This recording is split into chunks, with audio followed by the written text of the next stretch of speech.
और आगे वाले पे जो पॉइंट है हमारे पास, वो कौन सी पॉइंट है? ये तो हमने देख लिया, spirogyra and volvox multi cell.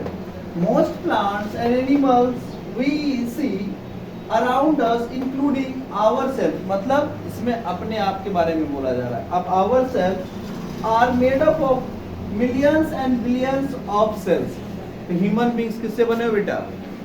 ये millions of trillions of cells से बने हुए हैं। ये 1, 2 या 1000 से नहीं बने हुए। सोचो ना, अगर आप एग्जाम्पल ले लो, अगर किसी एक कंट्री को चलाना है, किसी एक स्टेट को चलाना है, या किसी एक डिस्ट्रिक्ट को चलाना है, तो डिस्ट्रिक्ट को चलाने के लिए क्या चाहिए?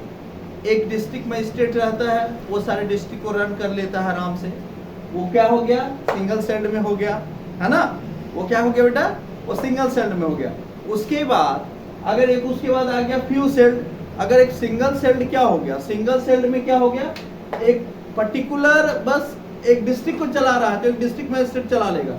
उसके बाद अगर एक स्टेट को चलाना रहे तो स्टेट को चलाने के लिए क्या, एक उसमें भी चाहिए कानून व्यवस्था। तो उसमें क्या, सीएम के अंदर में जो आते हैं उसमें कुछ हजार होते हैं, तो वो क्या हो गए? फ्यू सेल्ड के अंदर आ गए। किसके अंदर आ गए? फ्यू सेल्ड के अंदर आ गए, है ना? तो फ्यू सेल्ड के बाद फिर क्या आता है? अब मानो अगर हम करते हैं क्या, कंट्री को ले लेते हैं, तो कंट्री में क्या ये सिंगल सेल्ड काम करेगा? सिंगल क्या, एक पर्टिकुलर एक इंसान पूरा सिस्टम को चला लेगा? नहीं चला पाएगा। तो वो किसके लिए है? बस एक डिस्ट्रिक्ट को बस मैनेज कर सकता है। तो वो सिंगल सेल में क्या हो गया? जैसे अमीबा हो गया, ईस्ट हो गया, बैक्टीरिया हो गया, ये बस एक हो गया।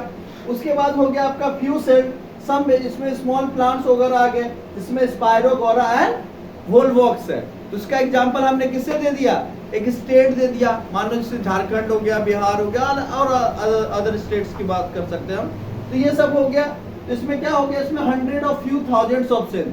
तो हो गया, क्या हो गया? एक स्टेट में एक सिस्टम चलाएगा तो हजारों हजार से चल जाएगा। लेकिन अगर एक पूरा सिस्टम एक कंट्री का चलाना हो, जैसे ह्यूमन बींग्स हो गए हम, तो हमारे बॉडी में कितने अलग अलग फंक्शंस है। तो क्या वहाँ सिंगल सेल या फ्यू सेल से काम चलेगा? नहीं चलेगा। वहाँ क्या चाहिए? मिलियंस और ट्रिलियंस में सेल्स चाहिए। उसी तरह हमने एग्जांपल दिया आपको कि एक स्टेट को चलाने के लिए थाउजेंड्स में काम हो जाएगा, लेकिन एक कंट्री को चलाने के लिए 1 या 2 लोग से काम नहीं चल सकता। वहां पर क्या चाहिए? मिलियंस में उन लोगों को सिस्टम को रन करने के लिए चाहिए। उस तरह बॉडी में, हमारे ह्यूमन बींग्स के बॉडी में 1 या 2 या 1000 सेल से काम नहीं हो सकता है। समझ में आ रहा ना? चलो ठीक है।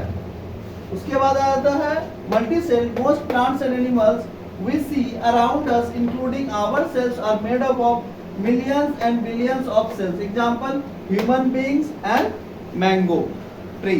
Mango tree, sorry यहाँ पे tree कर लेना, tree छूट गया था। mango tree, तो ये क्या हो गया? ये सब जो हो गए ह्यूमन बींग्स और मैंगो ट्री, इसमें बेटा 1 या 2 या 1000 सेल से काम नहीं चल सकता, है ना? इसमें क्या है? लाखों लाख करोड़ों करोड़ों सेल्स की जरूरत पड़ती है, क्योंकि जहां पर फंक्शंस ज्यादा होंगे वहां 1 या 2 सेल से काम नहीं चल पाएगा। फंक्शन जिस तरह रिक्वायरमेंट के हिसाब से लेबर बढ़ाया जाता है, उस तरह बॉडी के फंक्शंस के हिसाब से उसमें सेल्स भी चाहिए। अगर कम सेल्स रहेंगे उस फंक्शंस को काम नहीं अच्छे से कर पाएंगे। ह्यूमन सेल्स में अगर 1 या 2 या 1000 रहेगा तो बॉडी में हमारे फंक्शंस कितने हैं? सोचो ना, 206 हड्डी सिर्फ बोन्स है, मसल्स कितने हैं, बोन्स कितने हैं, ब्लड है, व्हाइट ब्लड से, इतना फंक्शन क्या 1 या 2 सेल से काम कर पाएगा? नहीं कर पाएगा। तो इसके लिए अलग अलग बॉडी फंक्शंस के लिए अलग अलग सेल डिफाइन है, तभी जाके वो काम अच्छे से कर पाएंगे। चलिए ठीक है, आज हम लोग यहीं तक रहने देते हैं। और अगर आपको कुछ कंफ्यूजन हो लास्ट क्लास या ये वाली क्लास में, तो आप प्लीज कमेंट करो और ज्यादा से ज्यादा सब्सक्राइब करो हमें, और जिससे सर को मदद मिले और आगे सर आपको और अच्छे से अच्छे नॉलेज दे पाए। चलिए, थैंक यू।